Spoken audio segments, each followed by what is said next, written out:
Does it count as recording if we don't fuck up the clap sync at least once? No. And we do that just to piss Joseph off. And now Joseph will be listening to all of this on the edit, so yay. Screw you, Joseph. I've never met. Thank you for editing. Hey listeners, go on Johnny Carson and join a Renaissance Fair for 6 months, because today we're talking about Rick and Morty, Season 4, Episode 8, the Vat of Acid episode. I'm your host, Brandon, joined by... Toby. And our special guest today on the podcast, Mr. Andrew Urban. Andrew, how's it going? Alive, I think, so can't complain. Isn't that the only reason to complain, though? Well, I like it because you couldn't complain if you were dead, so it's kind of a circular. Fair enough. All right, so the Vat of Acid episode, written by our mixed feelings writer, Jeff Loveness, and somebody new named Albro Lundy. I don't think I've ever heard of this person, and I cannot find them on IMDb. That sounds like a name two kids who are like on each other's shoulders in a trench coat would say when they're asked for their ID at a strip club. I don't know, Aldo Lumbredy? It's also because at one point in the episode, Morty was trying to do exactly that to get into a porno theater, so it ties in nicely. Right before he meets the girl. That actually happened. I don't remember this episode that well. He was either about to go into a porn house or coming out of, yeah. Or he was coming out of, right before he meets the girl of his dreams. Yes. Yeah. So, if you want to go meet the girl of your dreams, listeners, go see porn. Go see porn in a theater. That hasn't worked for me so far, but I'll keep at it, damn it. well, you never know if you don't keep trying. I did meet Pee Wee Herman once, so that was fun. Ew. Toby, Andrew, initial thoughts on this episode. I love the Renaissance lambskin condom joke. That got me, for sure. It took me, I didn't get into the second time I watched it. I was like, oh yeah, because they didn't have latex.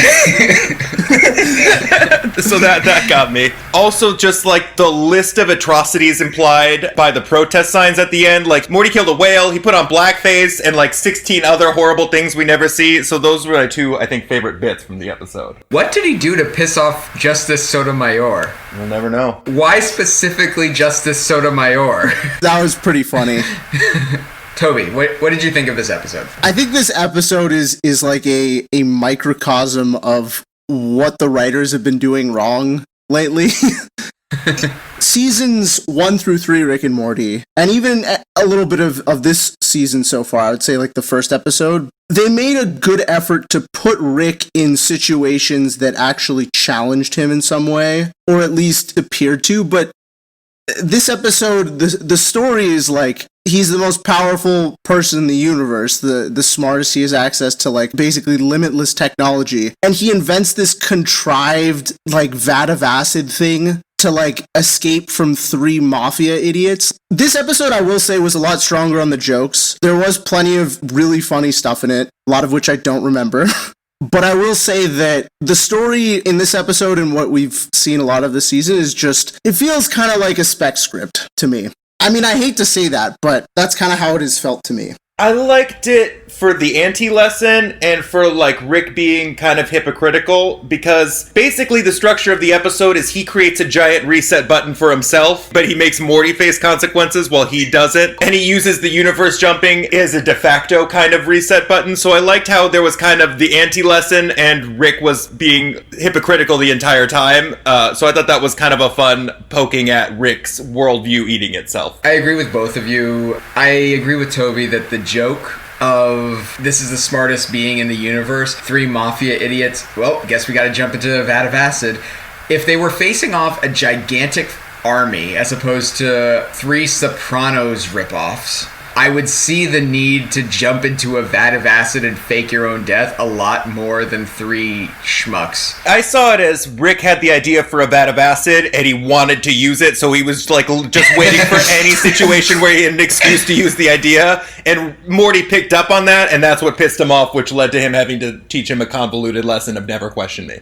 See, it would have been great if that joke were like brought forth and like really clear that like Rick actually didn't give a shit about if that this deal went well, he actually was kind of hoping it failed so that he could use his Vat of Acid joke. That would have been so fucking funny. Yeah, I kind of saw that as like them riffing on the writing process a little bit too, where he had an idea and he was just going to shoehorn it in and he didn't care and he wouldn't hear any notes about it. Like, I think that was kind of what he was doing. Andrew, I love having you on, but this is the one part of this episode where I'll say that I kind of wish Joseph was here, because Joseph hated the exact episode that I think had the same lesson as this one, which was the Heist episode.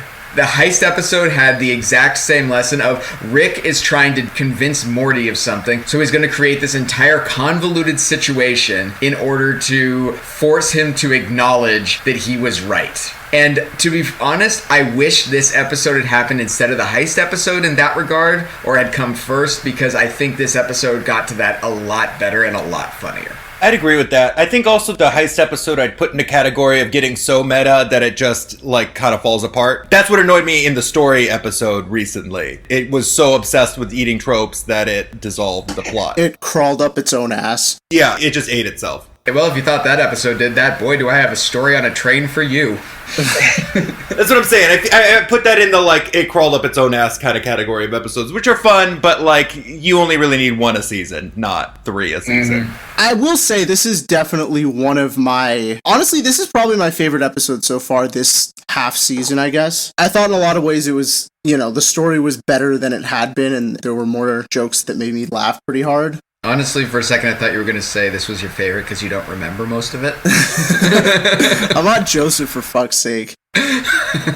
One thing it made me think about is like an argument I've had with friends in the past, which is like in a video game when there are no consequences, why do you still usually act like the good guy even though you don't have to? Or why do you wait for traffic lights in Grand Theft Auto? Yeah, or like why do you play the Paragon in a game when you could be a dick and there's no consequences? And I think it's interesting that Morty immediately became the hugest dick possible. And usually does. Like as soon as Morty gets even a tiny bit of power, he always goes mad with it, right? Oh yeah. He's the everyman who, in all of us, who would absolutely abuse the shit out of any power he got. Yeah, same with the, like, he can see his death crystal, same with, it happens over and over and over again. Anytime you give Morty a tiny bit of power, he goes completely nuts with it. Speaking of referring to past episodes, the whole consequence here is, well, you're not actually setting a reset on your timeline, you're just hopping to another timeline and eviscerating a version of yourself. The Prestige. Yeah. Morty... He did that in Rick Potion number 9 in season 1, and it led to them having to bury themselves in the backyard. It is the most traumatizing moment in Morty's life. And that hasn't been erased. That hasn't been erased. And it's this huge moment that we keep coming back to. So why the fuck didn't we come back to it in this episode when he literally destroys himself? He literally has evaporated himself like over 90 times by using this reset button. Why was this not contextualized in the same way as that episode was? Because I felt like we didn't go into like the trauma that brought and all the humor that comes with it. I think it's because he reset the reset, right? Like, Rick reset the reset at the end. So, like, Rick gets resets without consequence, but Morty doesn't, which I think is interesting. Unless you fuck with squirrels. Yeah. Also, I think, isn't there, like, a finite amount of times they can do that, he says, at some point? So, like, they burned, they burned, like, 90 realities. Or at least they burned one reality on something dumb. I guess at the end, he's like, well, I really like this reality. I didn't want to burn it. I guess in retrospect, it's kind of funny that Rick is like, hey, look, the only solution is for you to do the Vat of Acid bit again, and then they just jump to a different dimension anyway. Well, yeah, because it's not about, like, actually fixing the problem. It's about Morty affirming Rick. Yeah, totally. Also, I think at the beginning of the episode, he's like, there's no good or bad ideas, and I think you could extend that to Rick being like, there's no good or bad. It's like in the how and the why you do it. So, like, the Vat of Acid didn't work in that situation, he shoehorned it in, so then he created an entire situation where a Vat of Acid was the only solution, and he's like, see, in this situation, Vat of Acid's right. It's not the Vat of Acid, it's the situation and how you're using it, which I think is, like, kind of, could be expounded to, like, Rick's worldview as there is no good or evil, it's all in the how and the why. I did absolutely love, like, Morty just keeps saying, God damn it, as he was, like, walking up to the vat of Acid. So he's just standing there like, God damn it. Why do you have to be right? I know, that moment where you, like, have to accept something that you don't want to accept and you're just furious about it. I genuinely wonder, like, because Rick puts Morty in Maybe not situations quite this directly, but there's a general flavor to these situations where it's just like, I'm right, now you have to fucking humiliate yourself for me. And I just wonder at what point Morty will just be like, fuck you, I'd rather just die. I'd rather just, like, get ripped apart by this crowd than jump in this stupid vat of acid. That's going to be an interesting episode when they do it one day. If they do it Maybe one that's day. the evil Morty episode. Yeah, we've been waiting for that one for a while. If I could guess, I bet you Dan Harmon will never pay it off because people expect him to, so he won't. They were like, well, we were just waiting for evil Morty to come, and he'll just never show up. Or the solution will be Jesus Christ. The show will get so meta that the 70th episode that they renewed will just be them cutting to the writer's room. It'll be a close-up on Dan Harmon's cartoon face, like, oh, you want us to pay us off? This off? Fuck you. And then that's the end. They're kind of getting so meta it blows up, and they use Jesus happened in Community, too, with the Messianic episode. Like, you know, where Abed creates a movie, and it becomes so meta that... I love that bits. I love that episode so much. But, like, Dan Harmon's used the idea of Jesus being the ultimate meta story once before, which I think is kind of funny. Toby, have you seen that episode? No, I haven't. Abed, the self-referential character, just like starts making a movie, and then he just gets so obsessed with it and just starts getting super meta and saying, no, life is the movie. And it just keeps getting worse and worse until he believes he's Jesus. My favorite part of that is he finally watches the movie that he's made. He goes and sits outside, looks up at the sky and says, Lord, my movie is the worst piece of crap I've ever seen in my life. As screenwriters, how well do you relate to that? Every day I write. Yeah.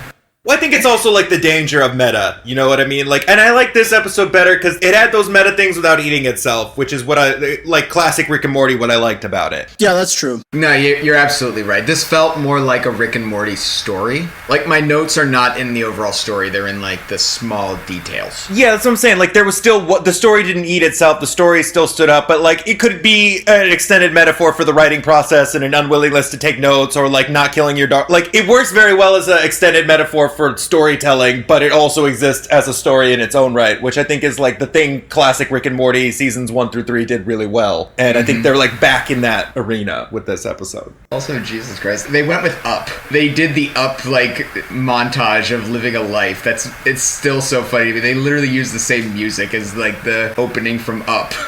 It was 5 minutes long with no dialogue. That's kind of masterful to pull off in general. So I like It's hard. Yeah. It's hard, and it was all for, like, one bit where Jerry fucks things up. I'm like literally not remembering this at all. It's the whole sequence where he meets the girl, they, like, end up falling in love, like, in the middle of, like, the reset sequence, and it all gets fucked up because he literally, like, won't, like, press the reset button because then he won't have her anymore, and, like, just tries to, like, make the phone call, and then they're all together and happy again, and then Jerry, like, accidentally presses the reset remote rather than the TV remote, and it just undoes everything. It's a 5-minute bit. Yeah, it's been a while since I've seen Up, so I don't remember the beginning montage that you're referencing, but yes, that makes a lot of sense. How do you not remember the beginning montage of Up? It literally traumatizes everyone. To quote Summer, I get traumatized for breakfast, bitch. It's like the motto of our generation. Well, I like that sequence a lot, too, especially because every single one of my adult relationships has ended in forced cannibalism, so I found it pretty good. What, none of them were voluntary? Like auto-cannibalism? Forced. It was, the situation forced it. And let me just say, you do not want to be the first person to suggest cannibalism. You want to be the second guy. Trust me, it gets weird quick. You heard it here first, Alex Jones. Be the second guy to suggest cannibalism. Don't be the first. But what if he could be the second and the first? That's meta, bro. Like you put a motion to the floor and then you second your own motion? Yeah. That's like a Ted Cruz move. Yeah, I was going to say, we shouldn't let Republicans hear this. If they know it's possible, they'll try. Oh yeah, Andrew, we talked about this last week. Have you watched all of Solar Opposites? No, I only watched like the first 2 episodes because we talked about this in private. It throws me off that it's Rick's voice, and I keep expecting him to be Rick, and I can't square that psychologically. It keeps fucking me up when I try to watch it. I'm like, but Rick, but just I haven't gotten to that where I can like watch it and dissociate between the voice. That's understandable. For me, it's like different enough that I didn't struggle with that too much, but it's still like pretty noticeable that it's Justin Roiland doing like that gruff voice. It's a type A high anxiety anal alien as opposed to a drunken genius inventor. Yeah, I feel like it wouldn't have been hard to get someone else to do the voice, and then I wouldn't have this problem. But whatever. I'm not like employed in this field, so what do I know? There was one joke that I do want to talk about. I didn't really like on this episode. It's the Jessica joke. The joke where when he first discovers the reset button and he approaches Jessica, says, "Hey Jessica," she goes, "Oh hey Morty," and walks away. So he resets and then just pretends to ignore her, and then it's like, "Oh, you're Jessica, right?" And she just immediately melts in his hands. For a show that 2 weeks ago was trying to tell us see, we did a bit about the Bechdel test, we're self-aware now. It felt like a complete reversal of that. But not in an aware sense. If they're trying to do it in a meta way, they weren't leaning into it enough. It just felt this feels like a cheap joke. I saw there was an inverse of that joke also when after Jerry resets the timeline, he goes up to someone who he genuinely knows and loves, but he's so confuddled and confused that he ends up getting maced. So I do think there is an inverse of that joke in the episode too, where Jessica's this object of desire for Morty and he doesn't see her as a real person, but he does get to know a real person, and then so I think there was the opposite joke also was made. Fair point. That moment reminded me also of 50 First Dates, when he's trying to reignite the relationship every time, and she's just every single time he just can't hit the note right, so she just keeps telling him to fuck off. That joke actually made me laugh really hard, where he goes back up to her but pauses reality at the wrong time, or goes into the video game at the wrong time, so he just keeps resetting and getting maced in the face. There is an interesting question. If he didn't get maced in the face, could he actually fall in love with someone having already done it? They already know each other, there's no discovery. That's an interesting thing they could have dived into, is could you fall in love a second time if you already knew everything about a person and they knew nothing about you? It's a thought experiment I've had before. Interestingly enough, I think there's a rom-com about that. I don't remember what it's called. I just remember that I saw it in a theater on a very bad date when I was a freshman in college. And I think it starred Channing Tatum, or another muscly white dude. But point being, yes, it is a super interesting thought experiment. Yeah, to what point is originality or it's something being the first time necessary to our experience of it? Also, we never got her name. We never got a name or anything for her, which is kind of hilarious. That is a great point. I mean, for a show that had to make a specific bit to pass the Bechdel test, I feel like it's not surprising. It's very funny, but also her running back to him when the timelines have been combined and it not working out that made me laugh a lot. I thought that was kind of sad. Oh, it absolutely was. That's why I laughed. There. Yeah, for all these horrible consequences, he did one thing right and he doesn't even notice. And then loses it anyway. Are there any specific bits you guys want to talk about from this episode that we haven't already covered? What did he do to the whales? I need to know. Wait, even more. What did he do to the elderly people? The AARP was there to kill him, too. Jesus, Morty, the AARP? I don't want to talk about it. He becomes a monster every time you give him a little bit of power. Which kind of makes Rick seem not as bad, because Rick's only a monster occasionally. I feel like that's only a product of he's been such a monster for so long that he's just bored now and only does it when he feels like it.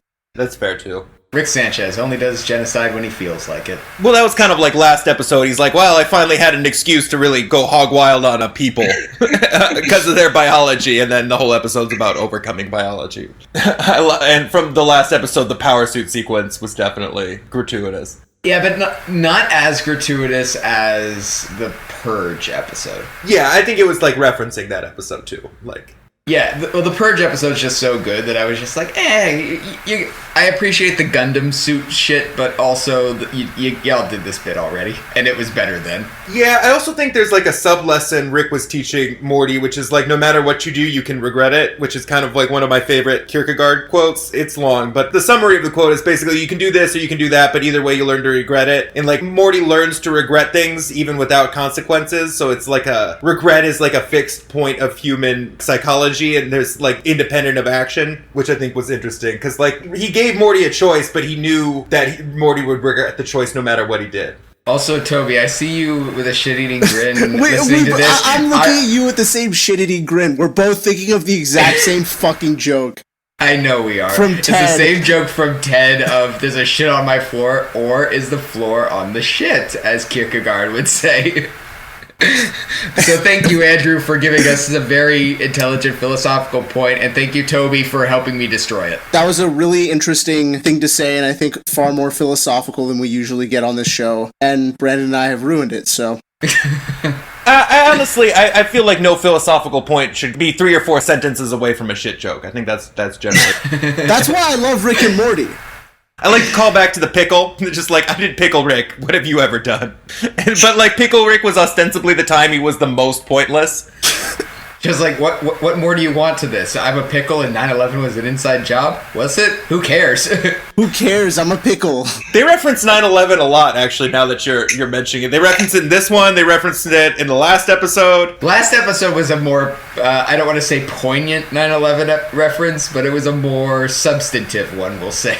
I thought that was one of the funnier bits they've done ever, was the night. No, I think we're above hitting the tower. Like, they've wrecked the whole society. But, like, no, these 2 towers, we're not going to do it.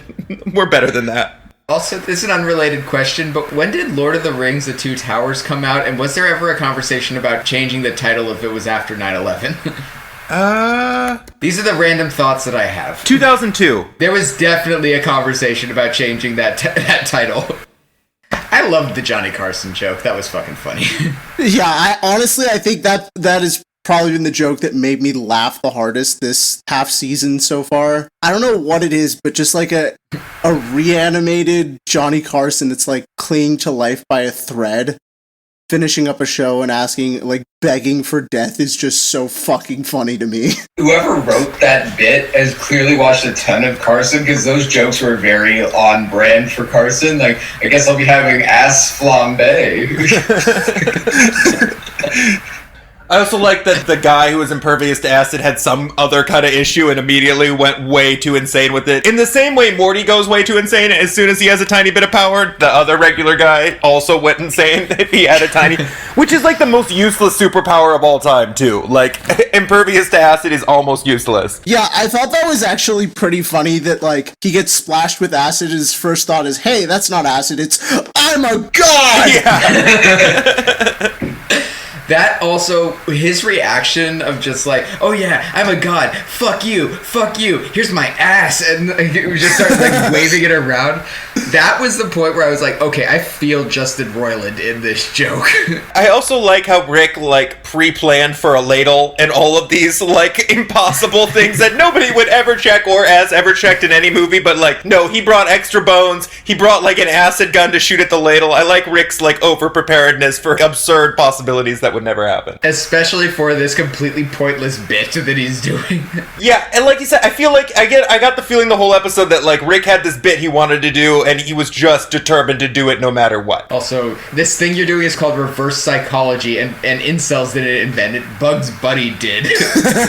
Yeah, that made me laugh pretty hard. Yeah, the jokes on this one were pretty strong. Yeah. I think last episode had my favorite jokes of this half season thus far. What, the 9/11 joke? Among others, yes. among the Pearl Harbor jokes. Oh, yeah, well, we just did a Pearl Harbor, that's fine. like Pearl Harbor's absolutely fine in 9/11. Well, sorry I did it 9/11 Pearl Harbor before breakfast, but... Serious question. We have seen 3 episodes from this half season thus far. Have we seen any footage in the first trailer for this half season that has not been covered?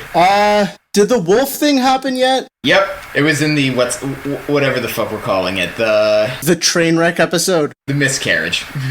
Yeah, the miscarriage. That's a great name. Like I said, I think that episode is like they took the flaws of the show and doubled down on them until the show exploded. They took all the flaws of the show, put it in like a giant cauldron, and then just boiled it down and reduced it to its essence. All good shows, I think, have flaws, but I think that was just an episode of like, we know what they are, and we're just gonna dial them up to 11 so you can go fuck yourselves. And like, part of me liked that, and part of me was annoyed by it. As Brandon will tell you, I'm like strongly pro meta joke, but even that like just it just took it too far. Yeah, like I said, I love meta stuff, but there still needs to be like a story for the meta stuff to hang on. Otherwise, by itself, it's nothing. It just dissolves. Exactly. I think the meta jokes in early Rick and Morty, where Rick at the end of the show would be like, all right, that's our show, that's all, folks, were so funny because you'd watch like an amazing science fiction animated comedy episode, and you'd be like, holy shit, that was great, and then they end it with like a little fuck you. I love that. The Flea Seeks box is still one of my favorite of those. They finally gave a shout out to Futurama, which they like owe a little bit of debt to, and or the reset button, which was the last episode of Futurama. I was like, oh, finally, you at least acknowledge that. Yep, wait, they had 2 references to Futurama. The floating armchair, which the professor rides around, and the reset button. Yeah, but Futurama, I think, holds up really well as an animated show. Even, I rewatched some of them recently. Even like 10 years, 20 years old, some of those episodes still hit. I like that they gave a shout out to the other animated sci-fi show that exists. Still, my all-time favorite joke from that show is, oh, look who suddenly cares about altering the past, Mr. I'm my own grandpa. I need to rewatch a lot of Futurama. That show is... Mwah. Well, me and my youngest brother, like, were religious about it as children, so, like, and we keep rewatching it. It's because it's a great show to just, like, have on in the background when you've seen it 1,000 times. So, like, we kind of can speak mostly in Futurama references if we don't want people to understand what we're saying. So, like, I rewatch it maybe once a year, and it holds up really well. Like, better than Simpsons episodes from the same time. Oh my god! Do the children do all the work? Not the whipping. Yeah. So, we've discussed this episode, the jokes that we loved, the jokes that we didn't love, etc. Next episode is called Childrick of Mort. We're getting real lazy with these titles. What do you mean getting? They've been lazy with the title since day one. Yeah, that was always kind of a bit. But yeah, but at least there were some fun ones. Well, actually, you know what? Vat of Acid episode is the epitome of getting lazy with the titles. Interesting that they did like the title sequence a little different, where they like lingered and they were just like, it fades in the Vat of Acid episode. When I was watching it, I was thinking of you, Brandon, just loving the pretentious screenwriter bit. Was this episode, wow, it was literally called the Vat of Acid episode, like in the episode title. That's exactly how I would refer to it if I couldn't remember the name of the episode, so like, it works well. Well, yeah, but that's like saying that the Friends trope of naming every single episode, like the one where this happens or the one where that happens, works. And also, as somebody who's currently watching Always Sunny for the first time, I like the jokes they play with those titles more. Like, Sweet D collapses, they're like, oh, she's fine, and then it cuts to the title, Sweet D has a heart attack. Yeah. They're also, like, the joke of, like, this is just the day and time that this, whatever they're doing is occurring is an insane time and day. Like, it's 6 a.m. on a Monday, and they're all, like, drinking beers or something, and it's, like, always the most insane thing for that time and that day. Always Sunny's great. So yes, Children of Mort. Toby, go on. Right before we begin, I'd like to take back what I said about the old episode titles, like them starting with lazy titles since day one. All the titles were at least somewhat descriptive about what was going on until this season, pretty much. Like Claw and Hoarder's Special Rickdoms Morty. Well, you see, it's because dragons have claws, so... You know what they say, explaining the joke makes it funnier. Isn't that like the golden rule of comedy? That and the rule of 26. What if all rule of 3 jokes were actually rule of 26 jokes, and you just had to sit there for all 25 normal things to be named, and then that one 26th thing is the joke? Somewhere Seth MacFarlane just quadrupled his net worth. It's like a tantric version of the rule of 3. You think the rule of 3 is satisfying? Just wait till you have to wait through 25 pieces of bullshit for the joke. I mean, I feel like that literally is a Family Guy bit. It's like 25 of the same joke. Oh, and that's the episode. No time for the punchline. There's no 26 thing. They'll just do the 25-minute thing of nothing, and then no joke, and then fuck you. Which can be funny the first, 3 times they do it, but, the 30th time they do that, you're like, oh my god, fucking write a joke. Yeah, once it passes the 25th time they do it, it's no longer funny. It just ends with Stewie looking at the camera and going, ha, there is no punchline. You're the punchline. You sat there, you idiot. Alright, Childrick of Morty. What are we expecting? Literally nothing. Have we seen any footage of it? No, but just based on the title. Well, actually, you know what? No, we can't base stuff on the title anymore because we know the titles don't mean jack shit. I can take a wild swing. Somehow, Rick and Morty's DNA get combined, and so it's a half Morty, half Rick creature, and it's super evil like Children of the Corn. And there's a lot of them. That's my guess. Fuck, that's a good pitch. This is why you don't jerk off in cornfields, Morty. Stop jerking off in cornfields. Yeah, you take like Morty's horniness and like craziness and Rick's nihilism and inventiveness, and they get put into one creature, and it's just super evil. Like, this is why we left the planet that was on the cob, because I knew this would happen. So basically, you take the episode Raising Gazorpazorp and the one where they get all their toxins removed, and you smash those two together. That's what I'm imagining. You should write for this show. I'm just going to guess that we're going to hold closer to the Children of Men title, so it's going to involve maybe those like worms in the Vindicators episode sterilize all of Earth. So now everybody has Rick's level of nihilism. I thought you were going to say it'll have Children of Men vibes, so it's just Clive Owen brooding for an hour and a half. This has been the Daily Squanch, our non-daily Rick and Morty podcast. We want to thank Andrew Urban for joining us today. If you want to listen to more episodes, you can find us on Spotify, iTunes, Stitcher Radio, Google Play Podcasts, or wherever you get your podcasts from. Thanks so much for tuning in, and we will be back next week to talk about Childrick of Morty, whatever the fuck that is.